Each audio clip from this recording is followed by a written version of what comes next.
Welcome to Season 3 of the Yoga Therapy Hour podcast. My name is Amy Wheeler, and I'm your host. We are so happy to tell you all that's happening in the world of yoga therapy, and we love to find guests from all over the world so that we can share and learn and grow together. Some of the things that are happening in Season 3 that we find so exciting is that not only are we continuing with the free gift that we are giving out every single week in Season 2, and you can see more about that in the show notes. But now we are adding a YouTube channel, and you can see all of these podcasts on video. The YouTube channel is called Optimal State with Amy Wheeler. Some people like to watch video. Maybe you want to use it for one of your trainings. These videos on YouTube will be there for you to use for free. We would love your support. We have opened up a Patreon page that is going to help the podcast flourish and grow. You can help us to expand and grow and create more content for you. And we'd love for you to visit the Patreon page, which is called Optimal State and Yoga Therapy Hour podcast. So let's go into our guest today, and please nourish yourself, take time for yourself, and really relax into listening to the podcast. Welcome, everyone. I am doing a solo episode this week. Sometimes I get a little nervous to do solo episodes until I remember that I teach all the time. It shouldn't be that challenging to do this. So many of you have been asking for an update on how I'm doing after recovery from tongue cancer in May. By the time you hear this, it will be about 6 months out into recovery, and I'm doing really, really well. I'm a little bit tired still. I feel like there's still a lot of healing happening on many levels, but I also feel like part of that exhaustion is from being a university professor for 25 years and coming into retirement. And for 45 plus years, I would have been going back to school this week, either as a student or as a teacher. And I have to tell you, it feels really good to not have to go back, to just focus on yoga therapy. So I'm doing well. I'm running every day. I'm lifting weights every day. I do about an hour of very targeted asana, specifically on the Udana Vayu, because that's where my problems were. And I meditate every day. I'm eating well. I'm off sugar. I have started intermittent fasting, which I really, really like. Surprisingly, I always thought it was kind of a fad, but it's actually working really well. I try not to eat after 5:30 p.m. all the way until 8:30 the next morning. So that's really cool. And in general, I'm just have a new perspective on life and health, and just working towards more joy, more relaxation, not packing my schedule so full, not traveling right now due to my doctor's request that I don't get COVID. So there's a lot of really, really positive things happening in my life, and I'm happy to report that I feel great.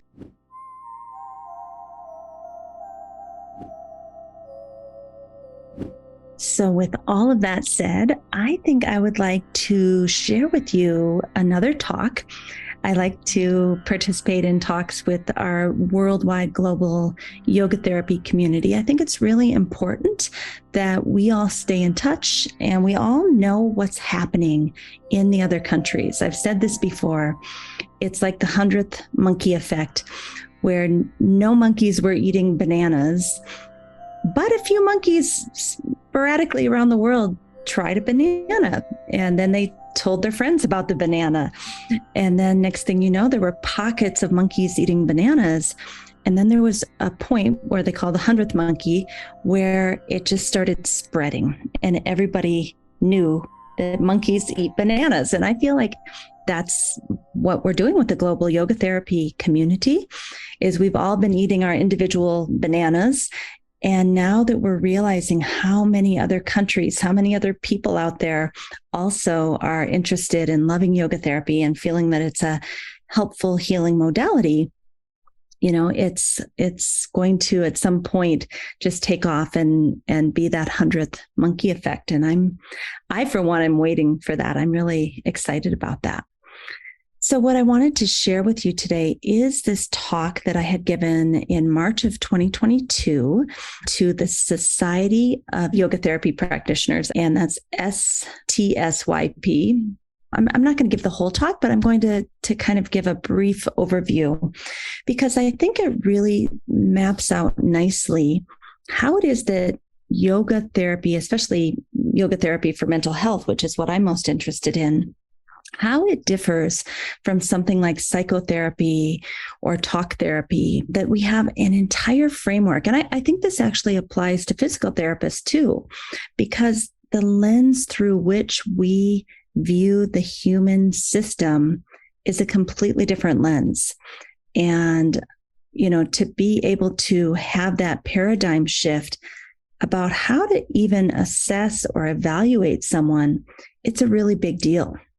So I'm going to go briefly through some of this talk. We won't get to all of it, but at least you'll get an idea. And I think it will help pinpoint how are we different than, say, psychotherapy or even physical therapy or occupational therapy, some of those very well-known modalities and fields out there. So I think one of the first big differences, and we may not start with the client here, right? It's something, usually we work from gross to subtle. So we'll start with something physical. They want to improve their balance. They want to, feel stronger. They want to get some exercise. Then they might be interested in, well, how is my breath able to help me during a stressful situation when I'm going into an MRI? And then they might start to feel like, gosh, mentally and emotionally, I just want to be more stable for my family. I want to be that person that is the rock, the one that doesn't get thrown off so easily. And then it might get into relationships, relationship with self, relationship with others that we love, relationship with the divine. And then possibly, what is your spiritual or religious way of being in the world? And how can you really lean into that if that's your thing? So what's interesting is we move from gross to subtle over time. I always say it takes about 2 to 3 years. If I meet someone once a month, it takes us 2 to 3 years to kind of move inward and into that deeper state. But the thing is, at some point, if the person is willing, if they want to, and this is always optional in yoga therapy, we want to help them understand that they have a consciousness that is unchangeable, that is not affected by fear or attachment or aversion or a misperception, that there is something deep, deep inside of them that is all-knowing. It has always been here. It will always be here, even after the body is gone. And again, not every student gets to this level of subtlety, but I think to frame yoga therapy to say, we really are talking about human consciousness. We can help people with their low back. We can help people with their, ability to take a breath before they let out an angry email. Of course, we can help with those things. But the bottom line is, if we really used yoga therapy to its fullest potential, it's really about finding your consciousness within this human body. And so when we talk about Purusha, we're talking about the consciousness that we all share at the level of the totality. When it comes into kind of an individualized state of consciousness, we call that the Atma in the human body. And if you're watching this on YouTube, you're seeing some slides right now. If you're just listening to it, always know that you can go to YouTube and get that video and those slides, as well as go to our Patreon page if you'd like to. So, when we are starting to look at this thing called consciousness, one of the first things that we learn in Patanjali's Yoga Sutra is that in Patanjali's way of looking at it, there's duality. You have this human body, you have these thoughts, you have this container that you're living in, and that is actually different from this Purusha at the level of totality. So once you get into a human body, there are three gunas that really affect your mind: sattva, rajas, and tamas. And, when we look at sattva, rajas, and tamas, we're just looking at a grouping of qualities of the mind. So when you're feeling light and balanced and kind and open and clear and intelligent and aware and have good wellness and you're inspired, that group of qualities in your mind is what we call a sattvic mind. When the quality of your mind is more high energy and active and things are changing and you have a lot of passion and there's a lot of dynamic movement with your thoughts, maybe some egotism or agitation, maybe some attachment, that group of qualities we call rajas of the mind. And then tamas of the mind is when the mind has the grouping of qualities that are a little more dark, a little more heavy, inactive, inert. Stillness could even be a quality of tamas, laziness, maybe even obstruction. So I love to think about these things being as qualities of the mind and not a diagnosis. In Western psychology, if someone had those qualities that I just described for tamas, darkness, feeling very inert, inactive, heavy, lazy, very obstructing, we might say, oh, that person is depressed. And we put a moral judgment or even a value on that person. Oh, that's the guy that's always depressed, right? And somehow that moral judgment becomes a second problem. It's not just that we're having those qualities in our mind, maybe even in our body, but now we have to work with the label or the diagnosis. We see this a lot of times with people who have addiction or people who maybe have, a DSM-5 mental illness. I'm putting in air quotes there. And I think that secondary kind of shaming sometimes that people feel because they've been diagnosed with ADHD or autism or whatever it is, that itself can be kind of traumatizing for the person and even for the families that are supporting them. And this yogic way of looking at it is to not label, to not diagnose, but rather to say the qualities of your mind are similar to this grouping. And you know what? We can help you shift those qualities into something that's more beneficial, more likely to support you in the life that you want. And we do that in an embodied way. We use your body to give the messages to your mind that we're going to change the qualities. If they've been really heavy and dark and inert, we are going to use your body to tell your mind that, hey, we need a little more lightness. We need a little more clarity. We need a little more movement. We need some passion. We need some excitement. And we can shift those qualities inside the body. This is really interesting because what neuroscience is starting to show is that this body-brain connection, a lot of the information traveling on the superhighway between the body and the brain, the body is giving way more information to the brain than the brain is giving to the body. Some people say it's as high as 80% of the information is traveling from the body to the brain, and only 20% of the information is traveling from the brain to the body. So through these embodied mental health care practices, I love that, embodied mental health care. It's a coin I've been trying to get people to use and really, I think, resonates with me. Through that superhighway, letting the body tell the brain, hey, there's too much heaviness, too much darkness, too much inertia down here. We need a shift in the physiology.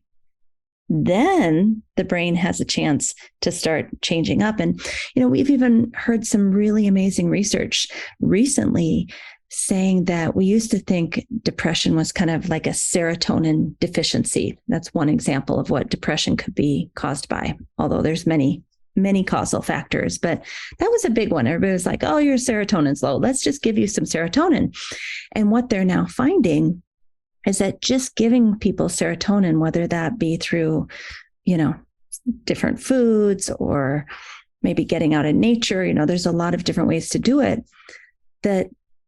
That is not enough. That basically it's a holistic, complete lifestyle that changes not only your serotonin levels, but changes the state of your body, the state of your mind, which then takes you out of depression.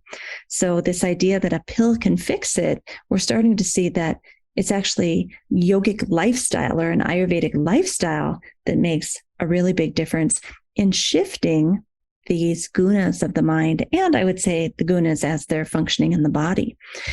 Now, what we want to be very careful about is that we don't think that the rajas, excitement, passion type qualities of the mind are the bad ones, and the tamasic, heavy, dark qualities of the mind are the bad ones, and everyone is trying to be in sattva all day long. That's not what Patanjali is saying, but Patanjali is saying instead that we need all three for different activities. When you want to go to bed at night and get a good night's sleep, tamas is really super important. You want the right guna to be working at the right time. When you're working on a work project and it needs to get done by a deadline, you're going to need some rajas, and that's when you should use it. What tends to happen is we have rajas at night when we're trying to sleep, and then we have tamas the next day when we're trying to get our work project done. So again, as Krishnamacharya says, use the right guna at the right time. And then there's many times we want to have a sattvic mind, right? A sattvic mind, once again, being those qualities of lightness, balance, kindness, open, clarity, intelligence, awareness, wellness, inspiration. And to be in social engagement with other human beings where we're laughing and smiling and making eye contact and feeling a sense of belonging and feeling like we matter, that is a sattvic mind, right? And so we can't be there all the time, but we can be there more of the time. And that's really what we're trying to help people to do, again, through that embodied mental health care. That it is your body that can help tell your mind, hey, we need to move towards sattva. And so all of these different things that we do to impact the body, such as drinking hot water with lemon in the morning, that is a way to take us physiologically, take some of the heaviness out and move us towards sattva, right?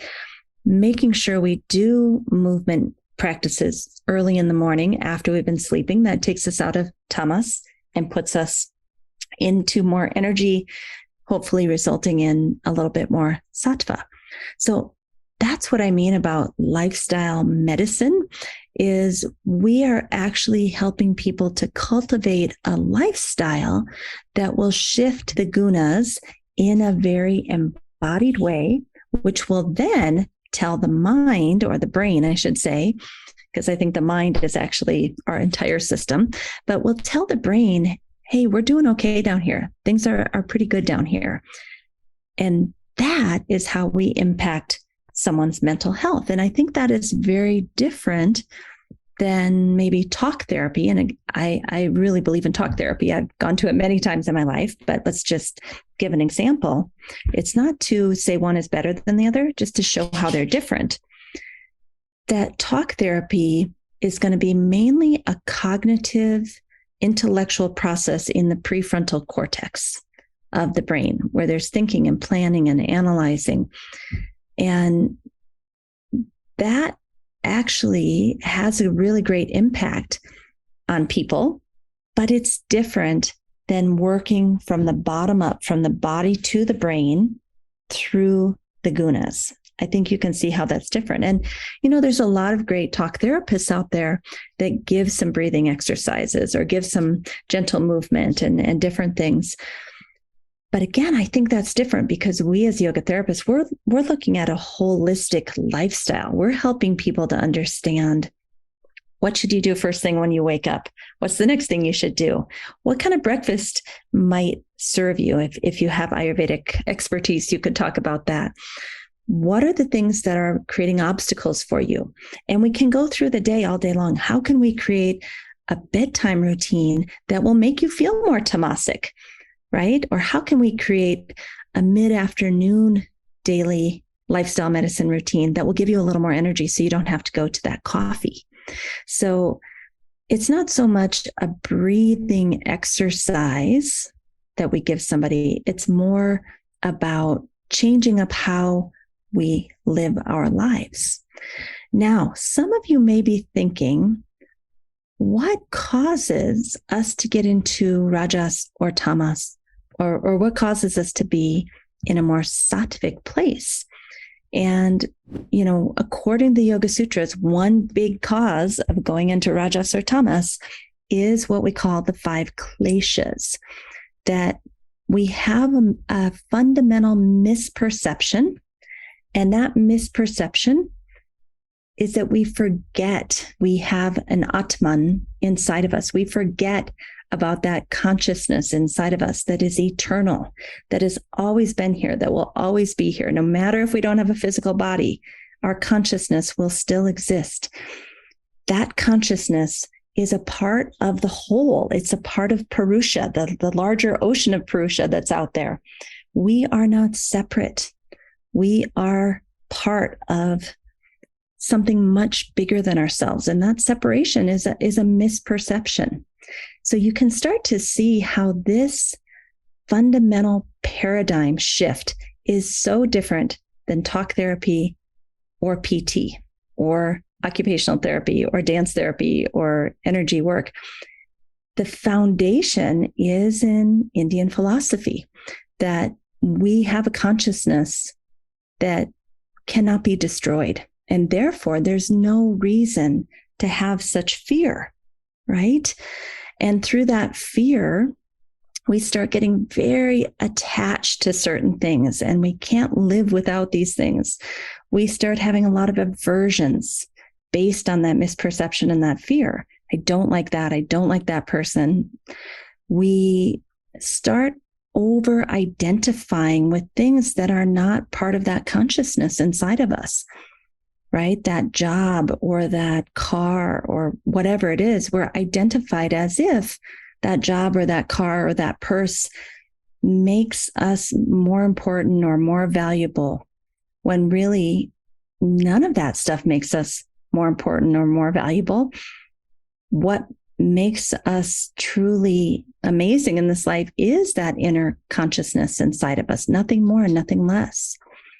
And then sometimes our ego gets too big, and sometimes our confidence is not enough, right? So it's because of these kleshas, this fundamental misperception of who you really are, which is consciousness, that we get fear, we get attachment, aversions, identifications, ego that is too big or too small. And that knocks us into tamas or rajas. I'll say that again. It is the kleshas that I just listed: misperception, fear, attachment, aversion, and ego identification. That knocks us out of our sattvic state. So again, it's really interesting to look at this as a lens of yoga therapy. Now let's repeat this again, that a person doesn't even have to believe that they have consciousness. You could have an atheist in yoga therapy and still do so much good work with them, right? It's not essential that they believe that there is fundamentally a consciousness inside of them. However, there must be something that's sacred to them. There must be something that's precious to them. You can use different words and different ideas to help them understand what Atman might be inside of them. And all of us as humans, when we have something that's precious or sacred to us, there is a fear that we might lose that, whether that's our human body due to illness, or whether that's a family member due to addiction. Even people who aren't interested in Indian spirituality, they have fears and attachments and aversions and ego identifications, just like the rest of us. And those kleshas drive the gunas out of balance.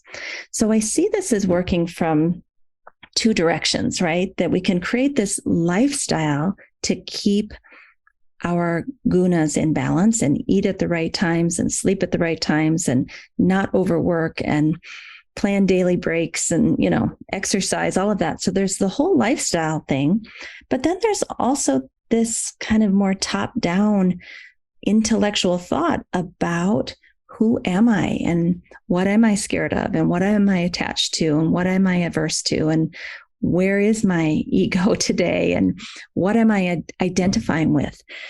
We can also work this process from that direction. And I think both are important. I think that's one of the really unique things about yoga therapy is that we are working from the lifestyle medicine, but we're also working from more of a kind of life philosophy perspective. And so it's really fun to figure out what is going to be the pathway for each person to get to sattva. I'll tell you a couple of stories. I had one student who went through our 2.5-year program, and we focus heavily on this type of talk that I'm giving today. Very, very much assessing the gunas and figuring out which pranayamas are going to help shift the gunas and which asanas and which meditations and which chants, which hand gestures, all of it to help shift the gunas. And I felt it was very clear that the goal is to kind of mirror your mind to a sattvic state so that you are closer to your consciousness. But after 2.5 years in a program, the Optimal State Yoga Therapy program, my student said, I had this aha moment the other day. And I'm like, what was that? And the student said, I think what we're trying to do here is to get into sattva more often so that we can feel our consciousness. And I said, exactly. That is exactly what we're doing. So well said. And it surprised me that after 2.5 years of this kind of talk, that it finally was an aha moment. And what that told me was this is not an easy concept to grasp. What I'm talking to you about today, it's not easy. That we talked about this, and then there was the aha moment 2.5 years later. I think that's a beautiful story. I think there is no rush to get people here. And one of the things that has really helped me to help my students and my clients is to not think about time as so linear, but rather cyclical. And this is very much a part of Indian philosophy, that things happen in cycles over and over and over and over. And there's no real timeline. We will all figure it out in our own time. And all we have to do is kind of plant seeds and support people and nourish people and give them, little droplets of philosophy and lifestyle medicine. And they will, in their own time, in their own way, they'll figure out how to make these shifts in their lives. And, I think about the 20,000 college students that I worked with over the years. I didn't always tell them that I was teaching them yoga and yoga therapy. I didn't tell them that we were learning Indian philosophy all the time. I wouldn't hide it, but I wouldn't lead with it because we were supposed to be in sports psychology class. But I can't tell you how many of those students come back 5, 10, 15, even 20 years later to say, that was the most impactful college class that I took. It's the only one I remember anything about. And it changed the trajectory of my life. And these are kids that acted completely bored out of their mind, rolled their eyes at me, gave me attitude, were, feeling repelled from me. But you know what? It planted seeds. And I think that is a really beautiful thing to keep in mind as yoga therapists. I think sometimes we get insecure that we're not seeing changes and our client isn't changing fast enough and they're not doing what they're supposed to be doing. But it's really none of our business. We are in the business of planting seeds and then letting the sunshine and the water do its thing and see what grows. That's what the Yoga Sutra says. We don't know what the future holds because it's dependent on this person's past, what they're capable of at this time, their ability to work through their own trauma or not. There's so many factors that have nothing to do with us. And, one of the big things I see with our beginning yoga therapists as they go into their internships, they have to do 150 hours of one-on-one. What I am seeing is that the scope is so broad, everything from the lifestyle medicine all the way to kind of the yoga philosophy 101, where you're actually getting people in touch with their consciousness, if that's what they want. I feel like beginning yoga therapists don't know where to start. It's like there's too many doors to go in and I don't know which door to use. And they feel not confident. So what I tell them is, don't worry about all that intellectual stuff right now. Don't worry about if you got the right timeline for the lifestyle medicine, perfect thing at each time of day. Don't worry about, if you could say the Sanskrit perfectly to your client. Focus on the heart, focus on connection, focus on listening. That's enough. And then all those other skills will grow with time. But mainly what people want is they want to feel connected. They want to feel heard. And so while that's not where we stop, that's where we start, right? And most of the yoga therapists that I know that are able to connect with people, they have repeat clients. They have a thriving business. So that's step number one. Then step number two is really understanding what should happen between 6 to 10 a.m. according to Ayurveda lifestyle medicine, what should happen from 10 a.m. to 2 p.m., what should happen from 2 p.m. to 6 p.m., looking at how the gunas work through the different stages of life, looking at how the gunas manifest in different disease pathologies. This is a lifetime of study. That's not something you can master in 2.5 years. But if you have a community and a sangha that's willing to support you as you start to put the bricks down for the foundation and then build the house on top of it, I think that's going to take a lot longer than 2.5 years. It probably took me 10 years. And that's with really great support and a teacher and a sangha and a strong lineage. And of course, I was working before I felt ready to work. But the point is, we shouldn't rush this.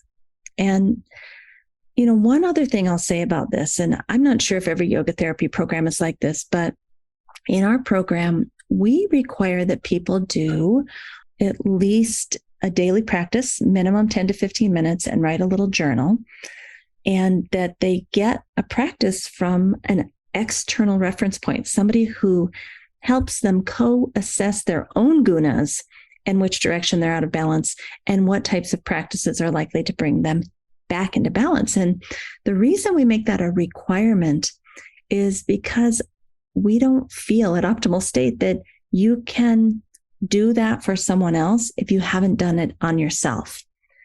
I can't, for example, fix somebody's car because I'm not a mechanic, right? I can't even tell somebody else how to fix their car because I'm not a mechanic. I haven't studied that. So at the very bare minimum, in order to help someone else with their lifestyle medicine and getting their gunas in balance, as well as learn the yoga philosophy, apply it to yourself, then it just organically starts to flow out of you. It's nothing intellectual that you have to memorize and pass on a test and remember which pranayama goes with which guna imbalance. At some point, you become it, you live it, because you yourself have gone through this transformation process. And there is something deep inside you, your consciousness, that connects to the person in front of you, your client. And it's almost strange how if you just focus on that connection, the tools and technologies will flow through you. You'll know which pranayama to choose to get the gunas back in balance. You'll know which chant might work. You'll know which meditation object might be really great.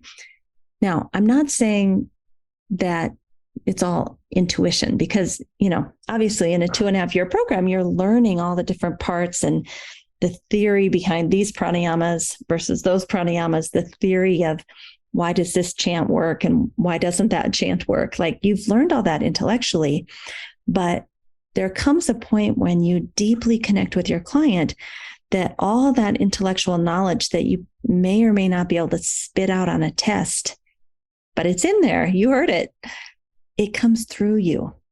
And you know that the person in front of you who's experiencing anxiety would do much better with a focusing breath than a relaxing breath, or vice versa. Person B in front of you is having anxiety. They're going to do better with a relaxing breath and not a focusing breath, right? So I think that's a really beautiful thing, that when we do the work on ourselves, suddenly we are touching our own consciousness, and therefore we can help people get in touch with their deeper self. Whether they want to call that consciousness or not is up to them, but it is pretty magic. And I remember going through my PhD program, and I had to take a lot of classes in the psychology department. And I remember so many of us having major mental health issues and kind of going through the motions to get our hours in to fulfill the needs of that course. But a lot of us never really looked deeply at our own stuff. We just did it to get the hours in. And I think with yoga therapy, most people want the experience of touching their own consciousness deeply and getting to know themselves deeply. Not all, but I think a lot of people who go into this profession, that's what makes them feel joyful and alive and like life is worth living, right? So I think most yoga therapists want that daily practice. They want that deep connection to themselves, and therefore they're willing to do the work. So I'm only about into the first 4 slides out of 48. We might have to pick this talk up another time. I feel like that is enough to digest for today. And I think I'll come back another time when I'm doing a solo podcast to talk about vasanas, which are kind of the unconscious feelings that arise when we come into connection with particular situations or places or people that in the past, they made us really happy or sad. And so when we get back in that situation, the same feelings come up. That's called a vasana. Vasana means scent. There's a leftover scent. And then samskaras are those habitual patterns that are manifesting here and now, very connected to the vasanas, right? How I think and communicate and act in the moment, my samskara is super connected to those unconscious feelings from the past, but they actually are separate. And so I think we'll spend a whole nother podcast talking about vasana and samskara, because again, I think this is a really unique concept from Indian philosophy that a lot of Western psychologists would agree with, but it's a different paradigm. It's a different lens. It's kind of like what I said before. In yoga therapy, we don't diagnose. We don't give a label. We just talk about qualities and can we shift those qualities of the mind? Same thing with vasanas and samskaras. We don't say you have borderline personality disorder due to, or you have OCD, obsessive compulsive disorder, or you have ADHD due to XYZ. We don't do that. We say, what is your samskara? What is your pattern of thinking or communicating? And what is that linked to? Is there anything from your past, that those unconscious feelings that are arising from connection with these situations or places or people? And can we be more present and aware of that link so that we can separate it and we can say, in 4th grade, somebody said I wasn't very smart. And now if anybody questions anything about my intelligence, I completely lose it and start screaming at people. right? That decoupling or delinking is super, super important. But again, in yoga therapy, we do that through lifestyle medicine, lifestyle management, and we do it through the lens of Indian philosophy to basically help the people come to this place where they can uncouple all those deep, painful, unconscious feelings from my current behavior patterns, right? And how do we do that? From the body to the mind, right? We do that also through meditation, very specific meditations to help the vasanas come up and feel safe enough in order to be seen so that then things can become uncoupled. And we have very specific ways of working with this so that people feel safe and feel held, and that their object of meditation and their meditation practice actually help them transform and heal. Most of the time, yoga therapy meditations are not just quiet mind. They're not mindfulness meditations. There's an actual object of meditation that is supposed to help them see those past vasanas. And that object of meditation is individualized and chosen very, very carefully for each person, and then monitored and kind of like a medication to see how that object of meditation or that chant is impacting this person's gunas. How is the meditation impacting people to feel less tamasic or less rajasic and more sattvic, right? Because it's in the sattvic state that we can do that uncoupling of those past kind of unconscious feelings that we call vasanas and de-linking them from the current, more conscious samskara. So there's many, many implications for that with both mental health, but as well as physical health, and figuring out why I can't stop eating sugar, or figuring out why am I still smoking when I have lung cancer, right? That uncoupling through the yogic technologies can be really, really powerful. And using a system that has been in existence for at least 2,000 years, helping people to de-link in that way, that's a big deal. That's a really big deal. And oftentimes during this process, I'll most often ask my clients to also be seeing a psychologist at the same time. But I know that what I do has value and is very separate from what they do with the psychologist, where the psychologist might be working more with the prefrontal cortex and, the higher order thinking around the problem. I'm working with the gunas. I'm working from the body up in a very specific manner, not just throwing a breathing technique here or there, but again, looking at that entire lifestyle medicine, daily routines, as well as using the lens of Indian philosophy to help people see why they are suffering and how they can suffer less. So that is going to be a separate podcast because, like I said, I still have like 44 slides left in this talk. And I think it's better to chew off little bits and pieces and do it slowly over time. So I'll come back to that same talk that I gave in March 2022, the Yoga Therapy Society over there in the UK. And I look forward to having more of these conversations with you. I think most of us are in this field or looking to be in this field because of the depth and the sweetness and the connection to consciousness that most of us want to feel.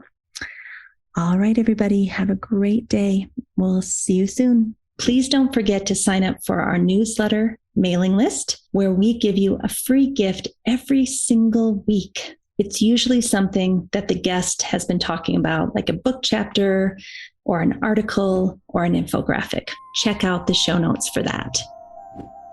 Thank you for listening today. Don't forget, we have a new YouTube channel called Optimal State with Amy Wheeler. We also have a new Patreon page where you can support us to bring you the most excellent content, and that is Optimal State and the Yoga Therapy Hour Patreon page. Also, you could write us a review on most major platforms that host podcasts. Give us 5 stars if you appreciate the show and tell us what you love so that we can do more of that. Finally, we support several nonprofit organizations through this podcast. See the show notes to understand how you can help. If you'd like to be a guest or a sponsor for this program, contact us at the email welcome@theoptimalstate.com. welcome@theoptimalstate.com. And finally, a special thank you to our team here at Optimal State. We are truly a global family. George Mantuan, one of our executive producers. Adam Satchel, senior media producer and sound engineer from the Philippines. Krishna Panchal, a producer from Canada. Modupe Abdullahi, who does the show notes and is an editor for us from Nigeria. And Peter Morley, who wrote and produced the music for this show, who lives in Australia. Find more about Peter's work at www.zenmusic.biz. Thank you for listening,